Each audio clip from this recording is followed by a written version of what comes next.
ఏంటి సార్? ఏమైంది? ఏమో కిరణ్, తన ఆఫీస్కి రావట్లేదా సార్? వస్తోందిగా. మరి తినడానికి రావట్లేదు సార్? ఏమో కిరణ్, అప్పటి నుంచి తను లోపలే తింటోంది.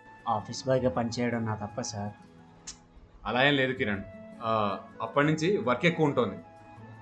ఆవిడికి కూడా ఏదో గుర్తొచ్చినట్టుంది, అందుకే వెళ్ళిపోయింది. సరే సార్. ఆ, ఆ, రేపు ఇంటర్వ్యూస్ ఉన్నాయి, రెజ్యూమ్ తీసుకురా, నేను మాట్లాడతాను సరేనా? Okay sir. ఉమ్. హా.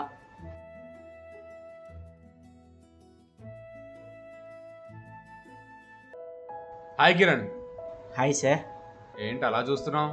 ఏం చూడడం సార్, మనం నవ్వినా అస్సలు చూడటం లేదు. అవన్నీ పట్టించుకోకు కానీ all the best. Thank you sir. వెళ్ళు, ఇంటర్వ్యూకి వెళ్ళు.